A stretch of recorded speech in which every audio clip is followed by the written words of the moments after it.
ప్రత్యేక ధన్యవాదాలు. ఈరోజు ఈ మీడియా సమావేశంలో జిల్లా కలెక్టర్ గారు, విజయవాడ కమిషనర్ ఆఫ్ పోలీస్ గారు, ఎండోమెంట్ కమిషనర్ గారు, అలాగే ఈ ఉత్సవాలకి ప్రత్యేకంగా స్పెషల్ ఆఫీసర్ దేవాదాయ శాఖ అదనపు కమిషనర్ గారు అందరూ కూడా ఇందులో పాల్గొంటున్నారు. ప్రత్యేకంగా వివిధ శాఖల అధికారులందరూ కూడా సమన్వయం చేసుకొని ఈ సమావేశంలో చెప్పేటువంటి విషయాలు, కొన్ని నిర్ణయాలు రేపటి కార్యక్రమానికి సంబంధించి తీసుకోవడం జరిగింది. అవి మీ అందరి ద్వారా ప్రజలకు, భక్తులకు, రేపు అమ్మవారి దర్శనానికి వచ్చేటువంటి వాళ్ళకి ఉపయోగపడే విధంగా ఉండాలని ఈరోజు ఈ సమావేశం చెప్పడం జరుగుతుంది. రేపు మూలా నక్షత్రం అత్యంత పర్వదినం ఈ దసరా వేడుకల్లో. మూలా నక్షత్రం సమయంలోనే ఎక్కువ మంది భక్తులు వేకువజామున 3 గంటల నుంచి కూడా అమ్మవారి దర్శనార్థం వస్తూ ఉంటారు. ప్రత్యేకంగా మూలా నక్షత్ర సమయంలో ఎక్కువ మంది మేము అమ్మవారిని దర్శించుకోవాలని కూడా మామూలుగా రావడం జరుగుతుంది. అన్ని రోజులు వచ్చిన దానికన్నా రేపటి రోజున మరింత ఎక్కువ మంది ప్రజలు, భక్తులు అమ్మవారి దర్శనార్థం రావడం జరుగుతుంది. అందుకని ఇవాళ అందరం కలిసి తీసుకున్న నిర్ణయం, వేకువజామున 3 గంటల నుంచి ప్రారంభమయ్యేటువంటి క్యూ లైన్లలో ఏ ఒక్క లైన్లలో కూడా ప్రైస్ ట్యాగ్ ఉండదు. అంటే 100 రూపాయలు, 200, లేకుంటే 100, 300, 500 ఉండింది ఇప్పటి వరకు. రేపటికి మాత్రం 100 రూపాయలు లైన్ ఉండదు, 300 ఉండదు, 500. సజావుగా లైన్లు అన్ని ఫ్రీ లైన్లుగానే నడిచిపోతూ ఉంటాయి. 5 లైన్లు ఉంటాయి, 2 ఇప్పటి వరకు నడిచిన ఉచిత లైన్లతో పాటు ఈ యొక్క మొత్తం కట్టినటువంటి 3 లైన్లు కూడా రేపు ఉచిత లైన్లుగానే ఆ లైన్లలోనే దర్శనం అమ్మవారిది ఏర్పాటు చేయడం జరిగింది. 3 గంటల నుంచి కూడా అదే విధంగా ఉంటుంది. క్యూ లైన్లు నడిచినంత వరకు ఇన్ని రోజులు ఏ విధంగా అయితే మంచినీటి సౌకర్యం, మజ్జిగ, పాలు వితరణ చేస్తూ వచ్చారో అవి కూడా అదే విధంగా రేపు సజావుగా పంపిణీ చేయడం కూడా జరుగుతుంది. రేపు గౌరవ ముఖ్యమంత్రి శ్రీ చంద్రబాబు నాయుడు గారు అమ్మవారికి రాష్ట్ర ప్రభుత్వం నుంచి పట్టు వస్త్రాలు ఇవ్వడానికి కుటుంబ సమేతంగా వారు రావాలి. అది సంప్రదాయం. దేవాదాయ శాఖ నుంచి కూడా వారిని ఆహ్వానించాం. రేపు వారు మధ్యాహ్నం 2 గంటలకి వచ్చి అమ్మవారికి పట్టు వస్త్రాలు సమర్పించడం ఏర్పాటు చేయడం జరిగింది. వారికి కూడా సమయం 2 నుంచి 3 గంటల దాకా కేటాయించుకున్నాం. ఇప్పటి వరకు ఉన్నటువంటిది రేపు అన్ని ఫ్రీ లైన్లే ఉంటాయి, అన్ని ఫ్రీ లైన్లలోనే జరుగుతుంటాయి.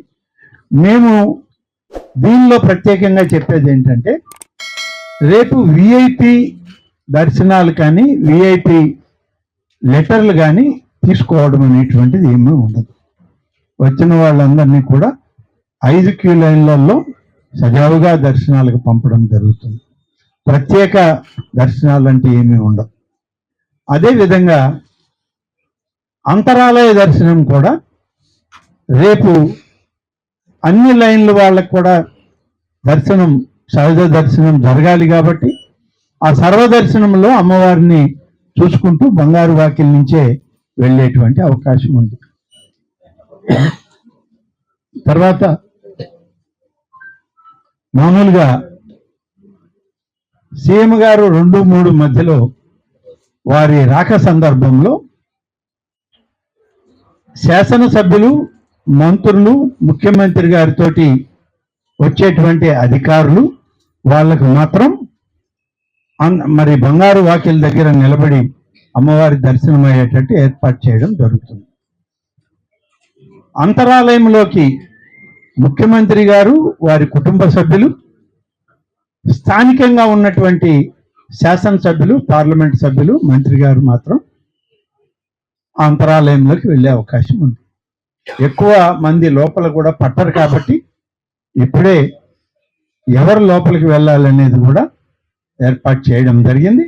ఆ విధంగానే ముఖ్యమంత్రి గారి సెక్యూరిటీ అరేంజ్మెంట్స్ చూసేటువంటి అధికారులకు కూడా వాళ్ళకి ఆ పేర్లు ఇవ్వడం జరుగుతుంది.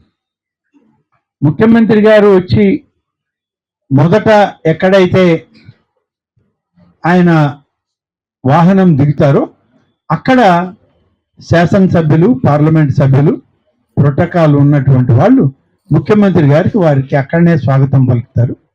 అక్కడి నుంచి ముందుకు వెళ్ళాక చిన్న రాజగోపురం దాటాక పరివటం ఉంటుంది.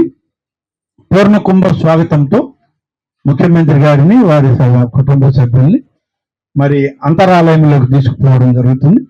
అంతరాలయంలో పూజాది కార్యక్రమాలు అయ్యాక తిరిగి మళ్ళీ ఆశీర్వాదం కొరకు బయటికి తీసుకొచ్చి అమ్మవారి ఉత్సవ విగ్రహాలను పెట్టి వేదాశీర్వచనం ఎక్కడైతే జరుగుతుందో అక్కడ ముఖ్యమంత్రి గారి వారి కుటుంబ సభ్యులకు కూడా వేద ఆశీర్వచనం అక్కడే ఇవ్వడం జరుగుతుంది. దాని తర్వాత ముఖ్యమంత్రి గారు తిరిగి బయలుదేరే కార్యక్రమం ఉంటుంది. ఆ సమయంలో ఏమైనా ముఖ్యమంత్రి గారు అక్కడ ఒక ఫోటో స్టాండ్స్ కూడా ఏర్పాటు చేస్తున్నారు. మీరు ఇక్కడ మొన్న భారీ వర్షాల్లో కొండలో జరిగినటువంటి ప్రమాదమైన పరిస్థితులు, ఎక్కడైతే కొండ చర్యలు జారిపడ్డాయో అవన్నీ కూడా ఫొటోస్ ఉన్నాయి. మళ్ళీ రీకన్స్ట్రక్ట్ చేసినటువంటి ఫొటోస్ని కూడా అక్కడ పెడతారు. సీఎం గారికి వారికి సమయం ఉంటే అవి కూడా చూశాక మరి ఆయన బయలుదేరడం జరుగుతుంది. ఆయన బయలుదేరి వెళ్ళిపోయిన తర్వాత మళ్ళీ యథావిధిగా క్యూ లైన్లు అలాగే జరుగుతాయి. సీఎం గారు అంతరాలయంలో ఉన్నప్పుడు కూడా క్యూ లైన్లన్నీ కూడా సజావుగా సాగాలనేటువంటిదే ఇవాళ మా ప్రయత్నం.